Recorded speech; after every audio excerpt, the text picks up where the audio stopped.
কবর মানব জাতির ঘর, সেখানে তারা কিয়ামত পর্যন্ত থাকবে।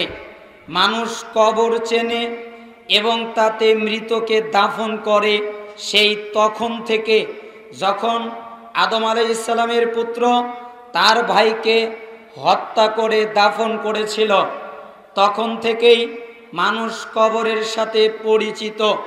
নেককার ব্যক্তি কবর দেখে শিক্ষা এবং উপদেশ গ্রহণ করে, তাদের চোখ অশ্রু সজল হয়, সন্ত্রস্ত হয়, ভীত হয়, তাদের অন্তরের ভিতরে ভয় প্রবেশ করে ফেলে। তার কারণ হলো তারা জানেন কোনো একদিন না একদিন তাদেরকে যেতে হবে এই কবরের ভিতরে। তাহলে কবর কি, সেখানে মানুষের অবস্থা হবে তা কি? নবী সাল্লাল্লাহু আলাইহি সাল্লাম আমাদেরকে কবর জিয়ারত করতে বলেছেন কেন, এই কারণগুলো আমরা জেনে নিব। প্রথমত একটা কাহিনী দিয়ে শুরু করছি, যেই কাহিনীটা ইবনে আব্দুল আজিজের একটা ঘটনা, প্রসিদ্ধ ঘটনা পাওয়া যায়। তিনি বলেন, একবার ওমর ইবনে আব্দুল আজিজ রাহিমাহুল্লাহ তার পরিবারের এক লোককে দাফন করার জন্য বের হলেন। মৃতকে যখন জমিনে সোপর্দ করার পরে তিনি উপস্থিত লোকজনের দিকে লক্ষ্য করে বললেন, যারা উপস্থিত ছিল তাদেরকে বললেন, শোনেন হে ভাইরা, কবর আমাকে ডাক দিয়ে বলে। কবর আমাকে ডাক দিয়ে কি বলে জানো? কবর আমাকে বলে, ওমর ইবনে আব্দুল আজিজ, তুমি কি জানতে চাইবে না আমি কবর তোমার বন্ধুদের সাথে কেমন আচরণ করেছি? আমি ওমর ইবনে আব্দুল আজিজ বললাম, হ্যাঁ অবশ্যই জানতে চাই। তখন কবর আমাকে বলল, আমি তোমার বন্ধুর কাফনটাকে পুরানো বানিয়ে ফেলেছি, কাফনটা পুরাতন হয়ে গেছে। আমি তোমার বন্ধুর দেহটাকে ছিন্ন বিচ্ছিন্ন করে দিয়েছি। আমি তোমার বন্ধুর যত রক্ত ছিল সমস্ত রক্ত চুষে নিয়েছি। আমি তোমার বন্ধুর যতগুলো গোস্ত ছিল সমস্ত গোস্ত খেয়ে ফেলেছি। আর শত্রুদের সাথে কি আচরণ করেছি তা কি তুমি জানতে চাইবে না? আমি বললাম, হ্যাঁ অবশ্যই আমি জানতে চাই। কবর আমাকে বলল, আমি তাদের হাত বাজু থেকে বাজু, বাহু থেকে বাহু, কাঁধ থেকে এবং তাদের নিতম্ব উরু থেকে এবং তাদের উরু হাঁটু থেকে এবং তাদের হাঁটু পায়ের গোছা থেকে এবং তাদের পায়ের গোছা পায়ের পাতা থেকে আমি বিচ্ছিন্ন করে দিয়েছি। আমি হলো কবর, তাদেরকে আলাদা করে ফেলেছি। এরপরে ওমর ইবনে আব্দুল আজিজ রহমতুল্লাহ আলাই উনি কাঁদতে শুরু করলেন, ওনার চোখ দিয়ে পানি পড়তে লাগলো। উনি বললেন, নিশ্চয়ই এই দুনিয়ার স্থায়িত্ব সামান্য, অনেক বেশি নয়। দুনিয়ার সম্মানিত লোক কবরে গেলে অপদস্থ হয়, দুনিয়ায়ও সম্মানিত মানুষ অপদস্থ হয়। দুনিয়ার যৌবন বৃদ্ধ হয়ে যায়, এখানকার জীবিত লোকেরা মৃত্যুবরণ করে। সুতরাং যেতে লিপ্ত হয় সে প্রতারিত হয়। দুনিয়ার সেই সব অধিবাসীরা আজকে কোথায়? যারা এখানকার শহরগুলো গড়ে তুলেছিল, মাটি তাদের দেহের সাথে কি আচরণ করেছে, পোকামাকড় তাদের হাড়ের সাথে কি ব্যবহার করেছে, তারা তো দুনিয়াতে সমতল পালঙ্ক আর সুসজ্জিত বিছানায় ঘুমাতো। কত চাকর তাদের সেবা করত, কত লোক তাদের সম্মান করত। যখন তুমি তাদের কবরের পাশ দিয়ে অতিক্রম করো তখন তাদেরকে ডাক দাও আর তাদেরকে বলো, তোমাদের বাড়ি কই, তোমাদের ঘর কই? তোমরা কবরের নৈকট্যর দিকে নজর দাও। ধনীদের জিজ্ঞেস করো তাদের ধন সম্পদের বাকি আর কি আছে। গরিবদের জিজ্ঞেস করো তারা যে অভাবে ছিল দুনিয়ার, তাদের আর বাকি কি আছে। তাদেরকে তাদের জবান সম্পর্কে জিজ্ঞেস করো, যার সাহায্যে তারা কথা বলতো। তাদের চোখ সম্পর্কে জিজ্ঞেস করো, যার মাধ্যমে তারা লোভনীয় বস্তুগুলো দেখত। তাদের মসৃণ ত্বক, সুন্দর চেহারা আর তুলতুলে শরীর সম্পর্কে জিজ্ঞেস করো। পোকামাকড় এগুলোর সাথে কি আচরণ করেছে? তাদের রং মুছে গেছে, তাদের গোস্ত খেয়ে ফেলা হয়েছে, তাদের চেহারা বিগড়ে গেছে, তাদের সৌন্দর্য বিলুপ্ত হয়ে গেছে, তাদের কপাল ভেঙে গেছে, তাদের অঙ্গ প্রত্যঙ্গ বিচ্ছিন্ন হয়ে গেছে, তাদের চামড়া ছিন্ন ভিন্ন হয়ে গেছে, তাদের সেবক, তাদের সেবিকা, তাদের দাস, তাদের দাসী, ওরা কোথায়? তাদের সঞ্চয়, তাদের ধন ভাণ্ডার আজকে কোথায়? আল্লাহর কসম, সেবক সেবিকা, দাস দাসী তাদেরকে কবরে, তাদেরকে বিছানা দেয়নি, তাদেরকে কবরে বালিশও সেখানে রাখিনি। তারা কি এখন নির্জন ভূমিতে নয়? তারা কি খোলা ময়দানে পরত পরত মাটির নিচে নয়? তাদের জন্য কি রাত দিন সমান নয়? আমল তাদের বিচ্ছিন্ন হয়ে গেছে, আলাদা হয়ে গেছে, তাদের পরিবার পরিজন অন্যত্র বিয়ে হয়ে গেছে, তাদের স্ত্রীদের বিভিন্ন পথে বিক্ষিপ্ত হয়ে গেছে, তাদের ছেলেমেয়েরা আত্মীয় স্বজন ভাগ করে নিয়েছে, তাদের ঘরদর, তাদের বিষয়, তাদের সম্পত্তি, আল্লাহর কসম তাদের কারো কারো কবর প্রশস্ত, আবার কবরে তারা সতেজ বিভিন্ন নিয়ামতে কেউ পরিবেষ্টিত, অতঃপর আবার কেউ কাঁদেন। ওমর ইবনে আব্দুল আজিজ তিনি আবার কাঁদেন, তারপর বলেন, হে আগামী দিনের কবরের অধিবাসী, দুনিয়ার কোন বস্তু তোমাকে প্রতারিত করেছে? কোথায় তোমার মিহি কাপড়? কোথায় তোমার আতর? কোথায় তোমার সুগন্ধি মাটির রোর আচরণ? তুমি কিভাবে সইবে? হায়, আমি যদি জানতাম কোন গাল থেকে প্রকার আক্রমণ শুরু হবে, হায় আমি যদি জানতাম দুনিয়া থেকে বের হওয়ার সময় মালাকুল মাউত আমার সাথে কি আচরণ করবে, কিভাবে দেখা করবে, হায় আমি যদি জানতাম মরার পরে আমার কি অবস্থা হবে। এভাবে তিনি অজর নয়নে কাঁদলেন। আর ওমর ইবনে আব্দুল আজিজ মানুষকে বোঝাবার জন্যে এই কথাগুলো বললেন। এখান থেকে আমাদের শিক্ষা, কবর হলো আমাদের আসল বাড়ি। এখান থেকে আমাদের শিক্ষা, এখন ইচ্ছা হলে সেটা আমরা আবাদ করব, ইচ্ছা হলে সেটাকে আমরা বিরান করে ছেড়ে দিব। এই ঘটনাটি হাদায়াতুল মাউত প্রথম খণ্ডের 18 পৃষ্ঠায়, হুলিয়াতুল আউলিয়া দ্বিতীয় খণ্ডের 384 নম্বর পৃষ্ঠায় রয়েছে। এবার আমরা আলোচনা করব কবরে মানুষের অবস্থা, অর্থাৎ যখন মানুষ কবরে যায় তখন তাদের অবস্থা কি হয়। কবর এমন একটা ঘর যেখানে বিভিন্ন পরিস্থিতি সৃষ্টি হয়। সেসব কথা আমাদের নবী আমাদেরকে অবহিত করেছেন, যাতে আমরা সেগুলোর জন্য উপযুক্ত প্রস্তুতি নিতে পারি। মানুষের দুনিয়াবি আমল বিচার করে কবরে তার অবস্থা পরিবর্তন হতে থাকে। নবী করিম সাল্লাল্লাহু আলাইহি সাল্লাম মৃত মানুষের বিভিন্ন অবস্থা, রুহু বের হয়ে যাওয়া, ফেরেশতাদের উপস্থিতি এবং ঈমানদারদের জন্যে কিভাবে আসমানের দরজা খুলে দেওয়া হবে, কাফেরের জন্যে কিভাবে বন্ধ করে দেওয়া হবে, এ ব্যাপারে আল্লাহর নবীর দীর্ঘ একটা হাদিস আমরা অনুবাদ করছি। আল্লাহর নবী একবার, সাহাবীরা বলেন, বারা ইবনে আযিব রাদিয়াল্লাহু আনহু তিনি বলেন, একবার আমরা নবী সাল্লাল্লাহু আলাইহি সাল্লামের সাথে এক জানাজায় গেলাম। তখন নবী সাল্লাল্লাহু আলাইহি সাল্লাম কবরের পাশে বসেছিলেন। আমরাও তার চারপাশে বসে পড়লাম। আল্লাহর নবী কবরের কাছে বসেছিলেন। আমরা সাহাবীরা আল্লাহর নবীর চতুর্দিক দিয়ে বসে বললাম, নীরব ছিলাম।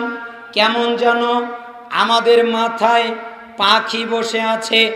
এদিকে কবর খননের কাজ চলছিল।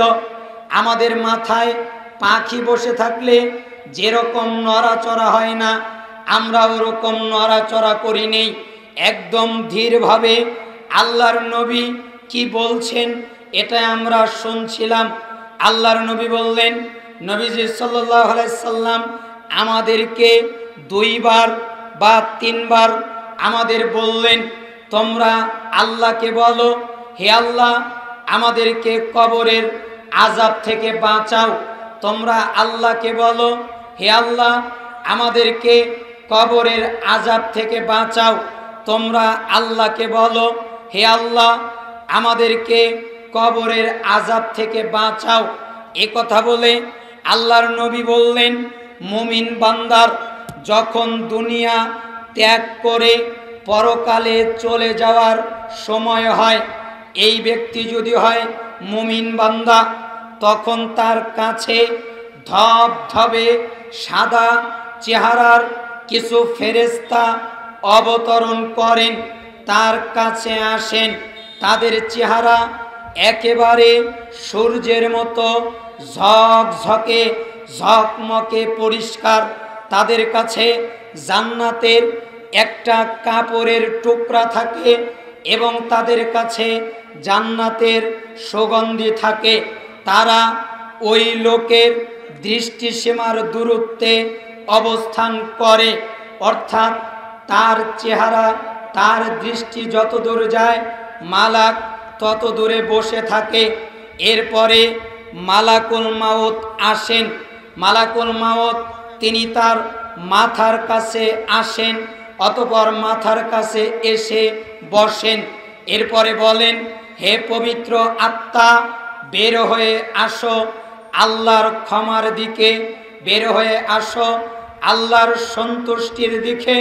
তখন তার রূহটা বের হয়ে আসে। কিভাবে? যেমনভাবে মশক থেকে পানি বের করে নেওয়া হয়, একদম স্বাভাবিক নরমাল বের হয়ে আসে।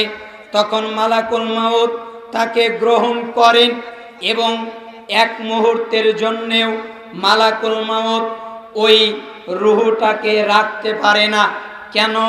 তখন সমস্ত ফেরেশতারা মালাকুল মাউতের সামনে হাজির হয়ে যায় এবং তারা নিজেরাই ওই রূহটাকে গ্রহণ করে নেয় এবং তাকে ওই জান্নাতি কাপড় এবং সুগন্ধির মাধ্যমে পেঁচিয়ে নেয়। ফলে তার থেকে দুনিয়ার বুকে যত ঘ্রাণ পাওয়া যায় সবচেয়ে উত্তম ঘ্রাণ বের হতে থাকে। এরপর আল্লাহর নবী বলেন, তাকে নিয়ে ফেরেশতারা উপরে উঠতে থাকেন, উপরের দিকে যেতে থাকেন। যখন তাকে নিয়ে ফেরেশতারা উপরের দিকে যায় আর কোনো দলের সাথে দেখা হয়, তখন তারা জিজ্ঞেস করেন, এই পবিত্র রূহটা কার, এই আত্মাটা কার? তখন মালাকরা বলে, দুনিয়াতে তার যত ভালো নাম ছিল ওই সবচেয়ে ভালো নামে তাকে উল্লেখ করা হয়, এ হলো অমুকের পুত্র অমুক। এভাবে তারা প্রথম আসমানে পর্যন্ত পৌঁছে যান। এরপরে তারা আসমানের দরজা খুলতে বলেন, অমনি তাদের জন্য আসমানের দরজা খুলে দেওয়া হয়। তখন প্রত্যেক আসমানের সম্মানিত ফেরেশতাগণ পরবর্তী আসমান পর্যন্ত ওই রূহের সাথে যায় তাকে বিদায় জানাবার জন্যে। এভাবে তাকে নিয়ে 7 আসমান পর্যন্ত পৌঁছানো হয়। তখন আল্লাহ তাআলা বলেন, তোমরা আমার বান্দার ঠিকানা ইল্লাইনে লিখে দাও এবং তাকে জমিনে ফিরিয়ে নিয়ে যাও। কেন? আমি তাদেরকে জমিন থেকে সৃষ্টি করেছি, জমিনেই তাদেরকে ফিরিয়ে দেব। তারপর জমিন থেকে আবার তাদেরকে বের করে আনব। তখন তার রূহটাকে পুনরায় তার দেহে ফিরিয়ে দেওয়া হয়।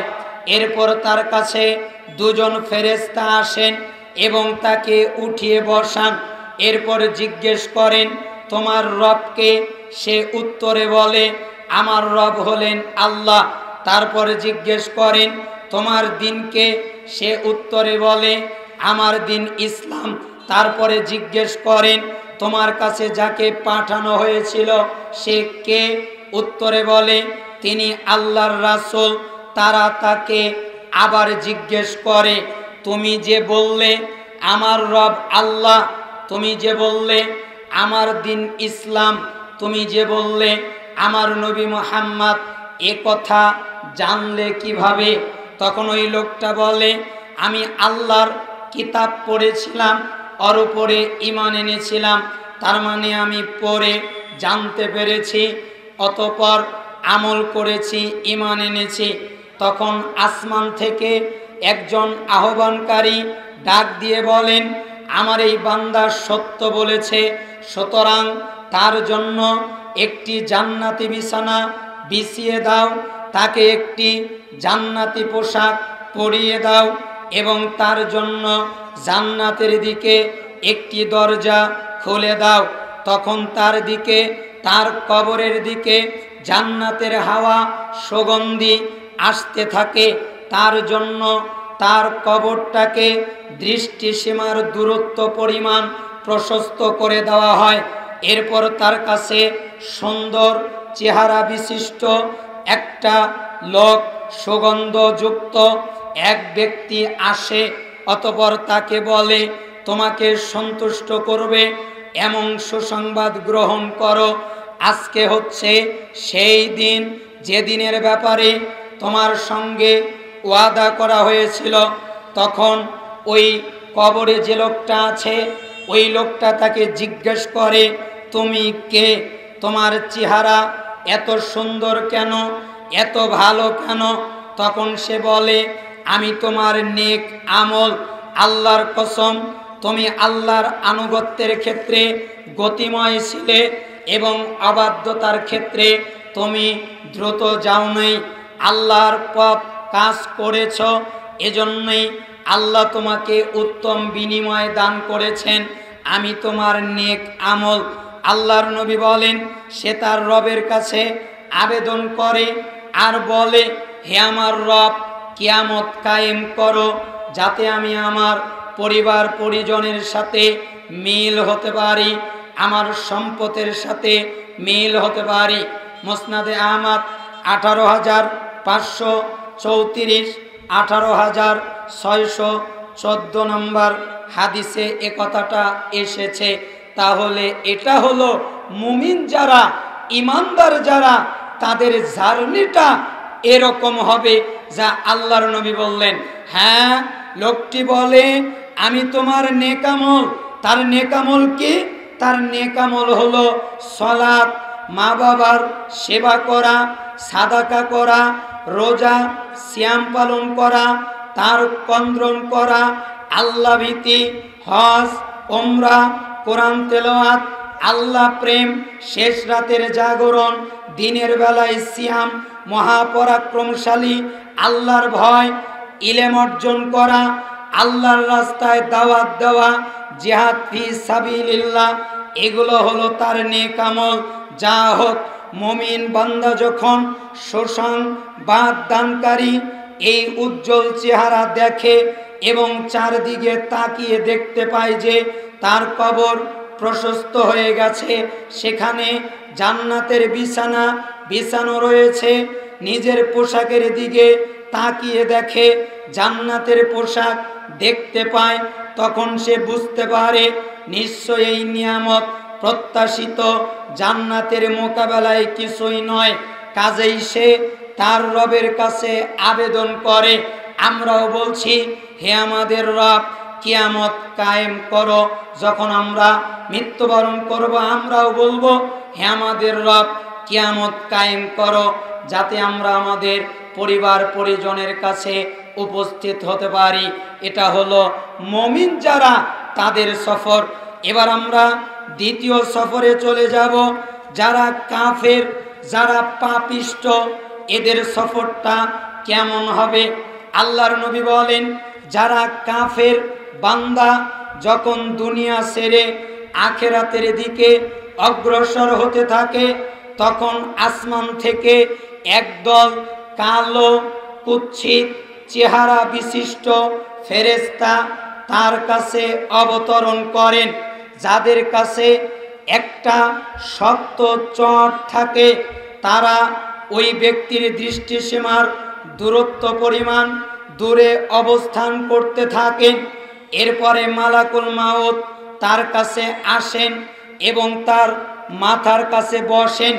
এরপরে বলেন, হে খবিশ আত্মা, হে নিকৃষ্ট আত্মা, আল্লাহর ক্রোধ, আল্লাহর গজব, আল্লাহর আযাবের দিকে তুই বের হয়ে আয়। তখন তার রূহ ভয়ে তার দেহকে বিভিন্ন জায়গায় পালাতে থাকে, বের হতে চায় না। কিন্তু মালাকুল মাউত তাকে টান দিয়ে বের করে আনেন। এমনভাবে টান দেওয়া হয় যেমন লোহার গরম শিক ভেজা পশম থেকে টেনে বের করলে যেরকম পশম ওই লোহার সাথে লেগে আসে, যখন তার রূহটাকে বের করে নিয়ে আসা হয় তখন ওরকম অবস্থা হয়। তখন আসমান জমিনের মধ্যবর্তী সমস্ত ফেরেশতা, আসমানের সমস্ত ফেরেশতা তাকে অভিসম্পাত করেন, তাকে লানত করেন, তার জন্য বদদুয়া করেন। যাই হোক, মালাকুল মাউত তার রূহটাকে যখন গ্রহণ করে, তখন ওই যে কুৎসিত কালো চেহারা বিশিষ্ট চট নিয়ে যেই ফেরেশতারা এসেছে, তারা আর মালাকুল মাউতের কাছে ওই রূহটাতে থাকতে দেয় না। তারা মালাকুল মাউতের কাছ থেকে নেওয়ার পরে ওই চটের মধ্যে জড়িয়ে নেয় এবং তার থেকে এমন দুর্গন্ধ বের হয়, এই খবিশ আত্মা এটা কার? তখন দুনিয়ায় তার যত খারাপ নাম ছিল তার ভিতরে সবচেয়ে খারাপ নামে তাকে আহ্বান করা হয়, অমুকের পুত্র, অমুকের রূহ। তাকে বলা হয়, মালাককে বলা হয়, আসমানের দরজা খুলে দাও। মালাকরা বলে, এর জন্য আসমানের দরজা খোলা হবে না, এ আসমানের দরজা দিয়ে প্রবেশ করতে পারবে না। নবী তখন বলেন, সূরা আরাফের 40 নম্বর আয়াত পড়েন, লা তুফাত্তাহু লাহুম আবওয়াবুস সামা ওয়ালা ইয়াদখুলুনাল জান্নাহ হাত্তা ইয়ালিজাল জামাল ফি সাম্মিল খিয়াত। তাদের জন্য আসমানের দরজা খোলা হবে না, তারা জান্নাতে প্রবেশ করবে না যতক্ষণ পর্যন্ত সূচের ছিদ্র দিয়ে উট প্রবেশ না করে, ততক্ষণ তারা জান্নাতে যাবে না। এরপরে আল্লাহর নবী বলেন, এরপরে আল্লাহ তাআলা ওই মালাকদের বলেন, এর ঠিকানা সিজ্জিনে লিখে দাও এবং জমিনের সর্বনিম্ন স্তরে যেটা, ফলে তার রূহকে জমিনের উপরে খুব জোরে আছাড় মেরে দেওয়া হয়। উপর থেকে রূহটাকে আছাড় দিয়ে জমিনের দিকে নিক্ষেপ করে দেওয়া হয়। আল্লাহ তাআলা বলেন, আমাই ইউশরিক বিল্লাহ ফাকাআন্নামা খাররা মিনাস সামা ফাতাখতাফুহু আত-তায়র আও তাহওয়ি বিহির রিহ ফি মাকানিন সাহিক। যে আল্লাহর সাথে শরীক করে সে যেন আসমান থেকে পড়েছে, অতঃপর একটা পাখি তাকে ছো মেরে নিয়ে গেছে, অতঃপর ঝঞ্ঝাবায়ু তাকে বহু দূরে নিক্ষেপ করেছে। সূরা হজ আয়াত 31। তার মানে তার রূহটাকে আছাড় মেরে ফেলে দেওয়া হয়, এরপরে তার রূহটাকে তার দেহে ফিরিয়ে দেওয়া হয়। তখন দুজন ফেরেশতা আসে, তাকে উঠিয়ে বসান। তারা তাকে বলে, তোমার রবকে? সে বলে, আমি জানি না। তারা বলে, তোমার দিনকে? সে বলে, আমি জানি না। তারা বলে, যেই লোককে তোমার কাছে পাঠানো হয়েছিল সে কে? সে বলে, আমি জানি না। ফেরেশতা দুজন বলে, তুমি উপলব্ধি করনি, তুমি পাঠ করনি, তুমি পড়নি। আমরা মুমিনদের আলোচনায় দেখেছিলাম। কেন তুমি এগুলো জানলে? আমি আল্লাহর কিতাব পড়েছিলাম, অতঃপর ঈমান এনেছিলাম। তার মানে যারা পড়াশোনা করে, তারা পড়াশোনা করে আমল করে, তাদের পাশের নিশ্চয়তা আছে। আর এখানে বুঝতে পারলাম তুমি উপলব্ধি করো নাই, তুমি পাঠ করো নাই, তার মানে তুমি পড়ো নাই, তুমি আমলও করো নাই। যারা পড়েনি, যারা আমল করেনি, তাদের পাশের নিশ্চয়তা খুব কম, তারা পাশ করতে পারে না। তখন আসমান থেকে একজন ঘোষক ঘোষণা দিয়ে বলে, সে মিথ্যা বলেছে, সুতরাং তার জন্য জাহান্নামের বিছানা বিছিয়ে দাও, জাহান্নামের দিকে একটি দরজা খুলে দাও। তখন তার দিকে জাহান্নামের উত্তাপ এবং হাওয়া আসতে থাকে, আর তার কবরটি তার জন্য এত সংকুচিত হয়ে যায়, তার একদিকের পাঁজরের হাড্ডি অপর দিকে ঢুকে পড়ে যায়। এ সময় তার কাছে একজন অতি কুৎসিত বিভৎস চেহারা বিশিষ্ট একজন অতি দুর্গন্ধযুক্ত লোক আসে, অতঃপর বলে, তোমার অপছন্দনীয় বিষয়ের সুসংবাদ গ্রহণ করো। এই দিনটি সম্পর্কে তোমাকে দুনিয়ায় তোমার সঙ্গে ওয়াদা করা হতো। তখন সে জিজ্ঞেস করে, তুমি কে? তোমার চেহারা এত খারাপ কেন? সে বলে, আমি তোমার বদ আমল, যা তুমি খারাপ কাজ করেছিলে, আমি তোমার খারাপ আমল। হ্যাঁ, লোকটি বলে, আমি তোমার খারাপ আমল। তাহলে খারাপ আমল কি? শিরিকে লিপ্ত হওয়া, গায়রুল্লাহর নামে কসম করা, মাজারে বাজারে ঘুরে বেড়ানো, মদ জেনায় লিপ্ত হওয়া, সুদ খাওয়া, গান বাদ্য শোনা, উপদেশ দানকারীদের মুখের উপরে বড়াই করা, আল্লাহর বিপক্ষে দুঃসাহস দেখানো। তখন এই বান্দা আফসোস করে, কিন্তু এই আফসোস তার কোনো কাজে আসে না। এই কান্না যখন দুনিয়ায় ছিল তখন কোথায় ছিল? যখন তুমি হারামে জড়িয়ে পড়েছিলে, যখন তুমি অশ্লীল গর্হিত কাজে যোগ দিতে, কত যে তোমাকে উপদেশ দান করা হয়েছিল, কত যে তোমাকে অনুরোধ করা হয়েছিল, কত যে তোমাকে সতর্ক করা হয়েছিল, তুমি সতর্ক হওনি, অবগত হওনি, কান হেফাজত করনি, চোখের হেফাজত করনি। সুতরাং আজ তুমি কাঁদো বা না কাঁদো, তাতে আল্লাহর কিছু আসে যায় না, তুমি আযাব থেকে রেহাই পাবে না।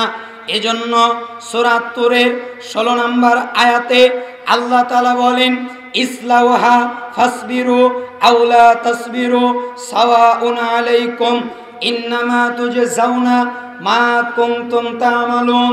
যাও, তোমরা জাহান্নামে যাও, তারপর তোমরা সবর করো অথবা না করো, তাতে আমার কিছু আসে যায় না, তোমাদের উভয় সমান। তোমরা যা আমল করতে তাই তোমাদেরকে প্রতিদান দেওয়া হতো। তোমরা যারা কবরকে ভয় পেতে না, তোমরা যারা জাহান্নামকে ভয় পেতে না, তোমরা যারা আমাকে ভয় পেতে না, আযাবে লিপ্ত হয়ে যাও আজ থেকে। নবী করিম সাল্লাল্লাহু আলাইহি ওয়াসাল্লাম বলেন, তখন এই বান্দা বলবে, হে আমার রব, কিয়ামত কায়েম করো না। এরপর তার জন্য নিযুক্ত করে দেওয়া হয় একটা বধির, একটা অন্ধ, একটা মুখ ফেরেশতা। তার হাতে একটা লোহার হাতুড়ি থাকে, তা দিয়ে যদি একটা পাহাড়ে আঘাত করা হয় তাহলে পাহাড় চূর্ণ বিচূর্ণ হয়ে যাবে। ওই হাতুড়ি দিয়ে তাকে আঘাত করা হবে, সে ছিন্ন বিচ্ছিন্ন হয়ে যাবে। আবার ওই হাতুড়িটা আনতে আনতে আল্লাহ তার বডিটাকে জোড়া লাগিয়ে দেবেন, আবার তাকে আঘাত করা হবে। তার চিৎকার সবাই শুনতে পাবে, শুধুমাত্র দুই শ্রেণীর মানুষ ছাড়া। এক, যারা মানুষ তারা শুনতে পাবে না, এবং যারা জিন, এই জিন জাতি আর মানব জাতি, এরা ছাড়া পশু পাখি কীট পতঙ্গ জড় পদার্থ যা কিছু আছে সব তাদের চিৎকার শুনতে পাবে। সময়ের স্বল্পতায় আমার আলোচনায় আমি ঢুকতেই পারি নাই, ভূমিকায় সময় শেষ হয়ে গেছে, বুঝতে পারি নাই। যতটুকু কথা বললাম আল্লাহ তাআলা কবুল করুন, আপনাদেরকে কবুল করুন। আপনাদের জন্য আমার একটা নসিহা, সেই নসিহা হলো আমাদের যেহেতু মরতেই হবে, এই জন্য মরার আগেই প্রস্তুতি নেওয়া উচিত, ঠিক না? ওই যে বাদশাহ হারুনুর রশিদের একটা কাহিনী আছে। বাহলুল পাগল, ও খালি 2 মিনিট, ও খালি কবরে থাকে। কোথায় থাকে? কবরে, মানে ওর জায়গাটাই কবরে, কবরে থাকে। তো হারুনুর রশিদ ওই পাগলকে বলছে, এই তোমার কি আর হুঁশ হবে না? তোমার কি আর জ্ঞান হবে না? তুমি কবরে থাকো কেন? তখন ওই বাহলুল বলছে, আমি পাগল নয় বাদশা, পাগল তুমি। আমি পাগল মানে তুমি থাকো দালানে, ওই দালানে তো তুমি মরার পরে থাকতে পারবে না। তো আমি তো পাগল নয়, পাগল তুমি। আর আমি কবরের পাশে থাকি, আমি জানি মরার পরে আমার জায়গা এখানে হবে, তাই আমি কবরেই এইখানে জায়গা করে নিয়েছি। তো বাদশাহ হারুনুর রশিদ বলল, তুমি তো ভালো কথা বললে, তাহলে আমাকে উপদেশ করো।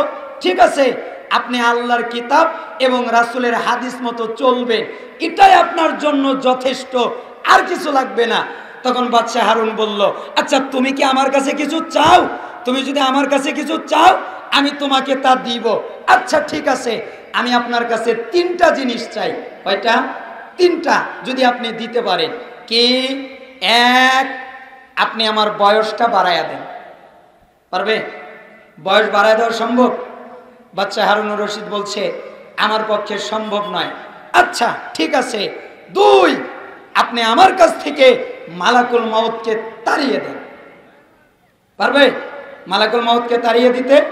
3, ঠিক আছে, তাহলে আপনি আপনার ক্ষমতা দিয়ে আমাকে জান্নাতি বানায় দেন, আমি যেন জান্নাতে চলে যাই আপনার ক্ষমতা দিয়ে, আমার যেন জাহান্নামে যেতে না হয়। পারবে?